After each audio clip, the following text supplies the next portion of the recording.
It's January 2026. Russia is now in the fourth year of its war against Ukraine, and today we're going to take a look at the military situation. I'm Julian Rupka, and this is the BILD Situation Room. We begin in the area of former 65,000 resident Pokrovsk in the Donetsk region. There are new recordings from the suburb Crimean that show the situation for the Ukrainian army has become even more tense, that the Russians have pretty much gotten all of Pokrovsk under control and that they're further intensifying their attacks northwest of the city. We're looking at new footage from the Ukrainian army that shows us just how many Russian soldiers there really are. You can see whole groups of 4, 5, 6 people moving in Crimean, how they actually managed to get across the roughly 5 kilometers between Pokrovsk and Crimean. And we also see footage from inside the different houses in Crimean, and that shows us the Russians aren't just in the very first house or only at the village entrance. Instead, they've dug in the center of town by now. So we're slowly but surely seeing the Russian army advance here in Crimean. So all those ideas and claims we had about the Ukrainian army, here, by the way, we can see the really fairly large groups of Russian fighters who are trying to defend themselves against the drones. All those claims we had that they'd be trying to hold positions in Pokrovsk just north of the railway line. They'd also be trying to stay active further south than that. We've seen all of that less and less over the past days, and you have to say weeks, and in the last few days haven't seen it at all. Instead, scenes like that, as the Russians who've managed to push on from Pokrovsk, using it as their starting point, as their logistics hub, and then pushing further to push northwest and basically the towns that had been held by Ukraine to launch those counterattacks, those at least small counter thrusts toward Pokrovsk in order to do so. These don't seem to be under Ukrainian control anymore. So as we can sadly see in these shots, the center of Crimean is now at least contested, if not even a Russian presence, which has probably been holding there overnight and over several days. We're looking at this on the map and want to understand why the battle for Pokrovsk isn't over and why they're now at the moment fighting over these suburbs and their immediate surrounding areas. And even from a distance, we still don't see many differences in the footage. It's still an agonizingly slow advance by the Russian army, but if we move in closer, we can see that Deep State Map has updated the situation further. For example, that the main road from Pokrovsk towards Crimean, we see this here. It's now dark red. And dark red no longer means that the Russians just show up there now and then or occasionally try to push in from there. But the road is also firmly under Russian control. They've set up positions and established supply lines to attack here in Crimean. And you can see here on the map that our advance is positioned squarely in the center. Again, these are fights happening here. We don't know whether all the Russians were killed by the end of the video or if some managed to get away. But we also have the situation that the pro-Ukrainian map provider, Deep State Map, keeps spreading this further northwest. Not just the Ukrainian territory, I mean the contested area, but also the dark red area, indicating that the situation here has worsened further, that the Ukrainians' efforts to launch counterattacks here, maybe to get Pokrovsk under control, have failed, but the Russians are continuing to push slowly northwestward here within the Donbas. From Pokrovsk, we head to the nearby town of Kostiantynivka. There, new Russian footage shows just how thoroughly the Russian kamikaze drones now control pretty much all the logistics routes in Kostiantynivka. We've shown that repeatedly over the past few days, but I must stress once again the fiber optic drones we're seeing here. They're all Russian drones hunting every single vehicle, and you can see it's almost impossible. On the one hand, because of the weather, there's actually quite a strong contrast between the ground and the Ukrainian armored vehicles overall. And then again, on the other hand, also because of this absolute superiority the Russians have. We kept seeing that on the map over and over, really dozens of positions all around Kostiantynivka that reach the town directly and attack it. And that's exactly how we see it. The whole thing is truly hell for the Ukrainian soldiers, who as soon as they get close to the town, as we can see, they always saw the drones beforehand. You can already see the first soldiers here, as the other soldiers are all jumping away from the 2 vehicles that are being attacked. And in the end, we see the situation. All those installations we can see, they're all jammers, drone jammers, which Russia unfortunately hardly uses anymore in the region. That is radio-controlled drones. Instead, they're using these fiber optic drones, which simply can't be jammed. So what we're seeing is that once again, Ukrainian units are indeed being hit here, and Kostiantynivka's airspace is completely under the control of the Russian armed forces at present. So the Ukrainians can't move around in vehicles inside the city anymore. We'll also take another look at that on the map to get a feel for this really tricky and very difficult situation Ukraine is facing here. Because Kostiantynivka was once a city of, I think, even 70,000, 71,000 inhabitants at its peak. When I visited the city in 2024, there were still about 40,000 people living there. So it was still a fairly large town, and as you can see, the Russians can operate from everywhere, really from every little village, from every small captured position, also on the Ukrainian side, on a large defensive line set up here, now completely under Russian control indeed. That means from each of those positions you can attack Kostiantynivka, so the Ukrainians here have little choice but to move forward on foot, trying somehow to manage to make it from A to B, step by step, one step at a time. We'd seen it now and then, like they were trying to rig nets over the streets. But this work started far too late, and most of the street system isn't netted, or the nets that were put up against those fiber optic drones, however, sadly, were destroyed by the weather during the winter months. And there's new Russian footage from Kupiansk in the northeast of Ukraine, in the Kharkiv region, that on the one hand shows us that these fiber optic drones can now do more than just affect the outside of houses. They can operate inside them even when they fly in from outside. But on the other hand, that Russian propaganda that they still control large parts of Kupiansk is simply and clearly not true. We've got more footage from the city center. You can see here, this is Kupiansk, another destroyed former, I think, what was it? A town of about 26,000 people. In this house down here, the Russians now suspect Ukrainian units. You'll see in a moment how the drone comes in. But what we've always seen so far is basically an approach to the house and then an explosion in or at a window.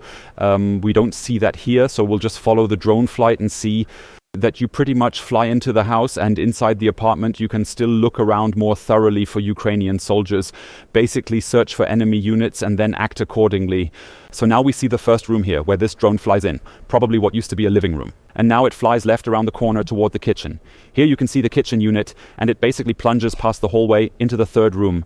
And the whole thing is really frightening because you can pretty well understand that there simply aren't any places left to hide from these drones. Not even in bunkers, not even in houses, because the radio signal, which until now has always guided the drone for navigation and for seeing, simply doesn't get any worse because of the fiber optic cable, what we had behind it. But what it also shows, and we can see that on the map, and we've been pointing it out again and again over the past few days, is the Russian claim to be in possession of Kupiansk.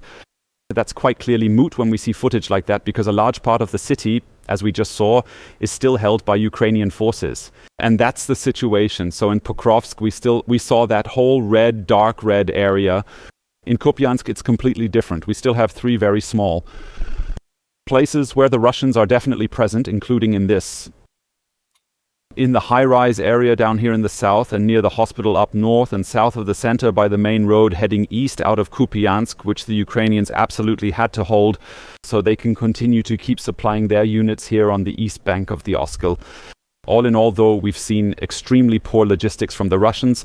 In the past few days, we've seen Russian soldiers who didn't even have enough drinking water to look after themselves and who tried to suck Ukrainian drinking water from bottles, which of course was frozen. Still, the footage, as I said, shows the current situation right now. Ukraine is largely under control, but it's also in great danger here from the Russian drone strikes. And how bad this cold is, especially for the Russian soldiers who are being sent up to the front with no infrastructure, no heating whatsoever. You can see that in the following truly shocking footage. Here, a Ukrainian drone filmed a Russian soldier who's moving completely alone through the woods, who's supposed to be heading to the front. And these are truly shocking shots if you ask me, because if you look closely, you can see that this Russian has probably long since given up on his life. First, you can clearly see how he drops his weapon. Here, he simply puts down that heavy weapon. He leaves it and keeps walking. Shortly after, he thinks, since he's already ditched the heavy weapon, he might as well ditch his bulletproof vest. Because why should I even bother thinking about defending myself here? What might look a bit odd now, like some kind of little dance or back and forth movement, is really just loosening the vest under the coat. And now at the end, we see the vest fall out here at the front, how he just stuffs it down and leaves it lying there, and then, without the vest, he goes on much more easily with a lighter load. Rifle with ammo, that's about 5 to 10 kilos. The vest is another 8 to 15 kilos, so he can move much more easily now, but he's also totally unprotected and can't defend himself anymore. At that moment, he doesn't seem to care at all. We can now see the Russian soldier lying here under 2 destroyed Russian, I think MTLB, vehicles and believing he's safe there. But the Ukrainians had spotted him, and now we can see what the Ukrainian army is doing. Down here we can see the drone coming in, which is also a fiber optic drone. With it, we can see the Ukrainians still had a perfect view at the very last moment. Now, from the front, you can see there's kind of a protective layer here, these rubber pieces that hang down from the destroyed vehicle, and now the attack is being tried from the side, and the Russian soldier who's ditched both his weapon and his bulletproof vest is now being directly attacked here by the drone, and we'll cut the whole thing afterwards because you can actually still clearly see the Russian getting killed. It's all really gruesome footage, but it shows how Russia is treating its soldiers here. Like they're basically being sent to the front with a one-way ticket, like a one-way street. Some seem to get it at the last moment and then accordingly don't really think much about their lives anymore. Unlike individual soldiers, drones still have a really hard time when facing armored units too. And we've got a recent video from the Ukrainian army that shows just how incredibly hard it is with those small drones we just saw to take on well-armored Russian units here to try to take out a T-80 tank. In these shots you can see the fiber optic guided drone once again. It is fairly clear. We're close to the ground, we don't have any brakes, so there's a clear cable connection right now between the operator and the drone, which is also being recorded. And here we also see the Russian tanks in full winter camouflage. That means this is a relatively well-equipped unit, very different from those assault troops we just saw. And now we can just watch along, and that was the first drone strike. Now the tank starts to move, so it's trying to drive away. Now we have the second drone strike, now we see the tank in motion, the third drone strike, and only now does it happen that it was apparently shut down. The tank and the Ukrainians are now trying to find the weak spot behind the turret to get to the fuel tank and the engine, and they keep striking it again and again. All in all, we've got 7 drones striking here. We don't see a big explosion. We don't see that the tank bursts into flames. At least it seems to be out of action. But you can see from these difficulties that actually exist how complicated it is with these small drones, with these very small explosive charges. With fiber optic drones, the explosive charges are even smaller than on radio-controlled ones, because they have to carry along a fairly heavy fiber optic spool. All in all, we see that if Russia were to use tanks, it would be much harder for the Ukrainians to take on the soldiers. But Russia is betting on having very cheap people and very expensive tanks, so they send tanks, or rather people instead of tanks, and that's the situation on the front. From the direct clashes at the front, we move a bit further out to the mid-range, so roughly 20 to 100 kilometers, where both sides of course fight each other every day. We start with Russian videos that show us that Ukrainian vehicles, namely multiple rocket launchers, are now clearly within effective range. Indeed, all drones of the Russian army, a BM-21 Grad, that is an upgraded or modernized Soviet-era rocket launcher, but mounted on a newer vehicle. And this vehicle is brought into use here and is just parked here for now after it's been driven from A to B. The Russians are watching the whole thing pretty closely and they attack this here. The first time we still can't tell exactly what it led to. Of course we can see the thermal imaging camera and the explosion, so we can assume, oh, what's burning there? But we still don't really know if it was a direct hit on that multiple rocket launcher. Unfortunately, you can see much more clearly that the Russians did score a hit.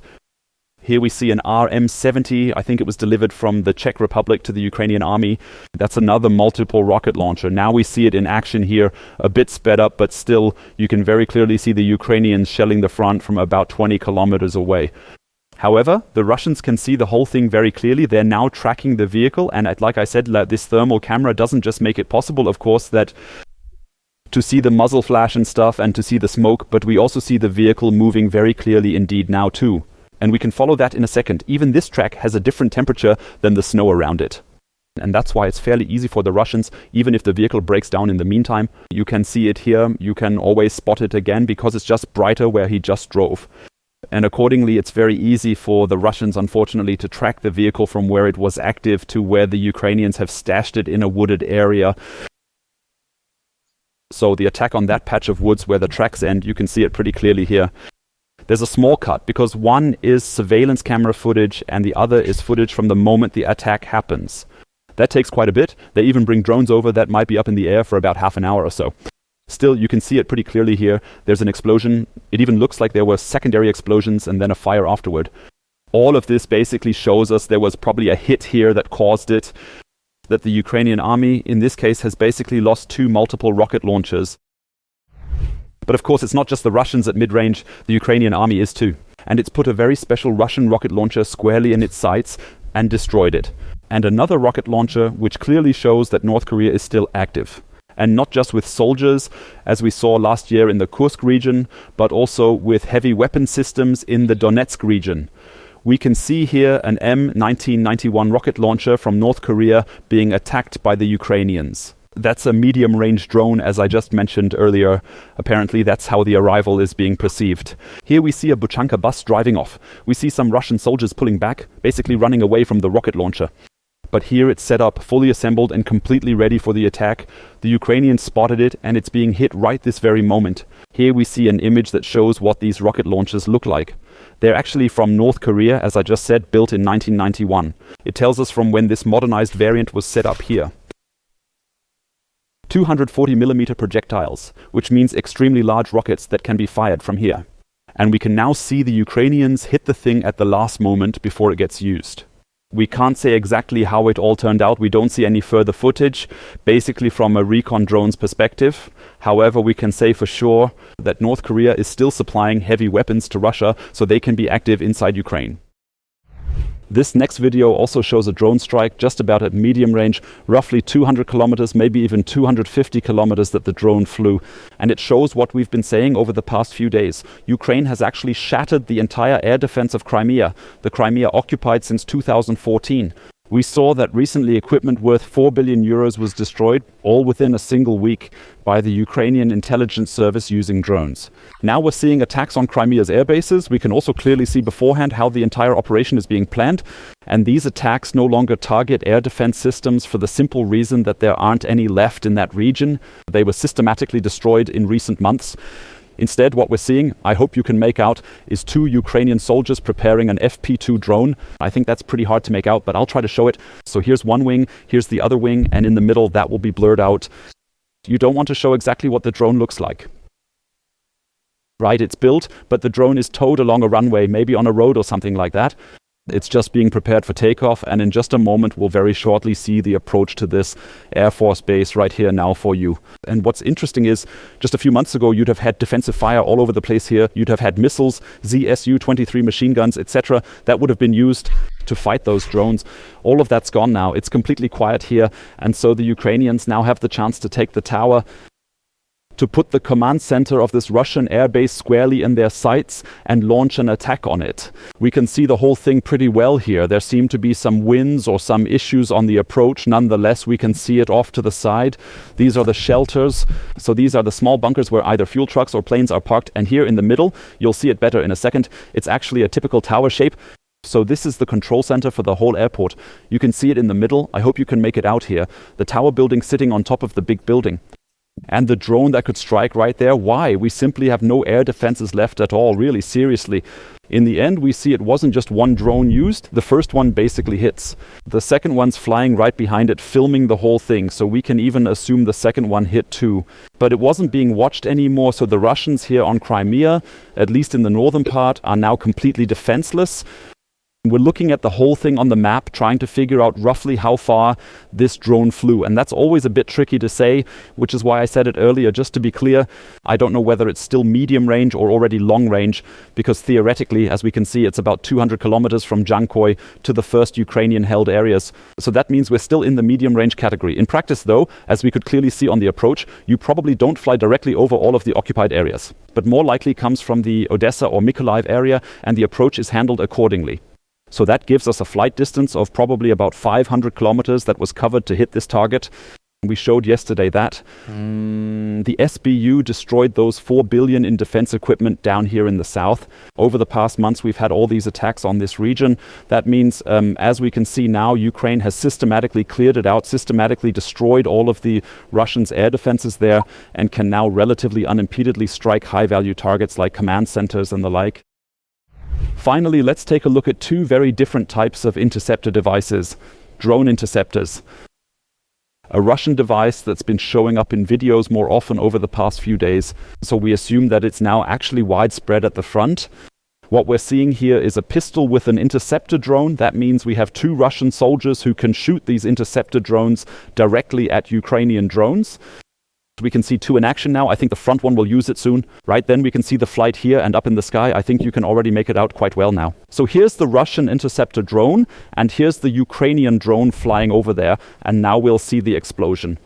That means the Russians are able to hold on right here, just here, basically defend themselves manually and shoot these drones down right from their positions, right there on site as they stand.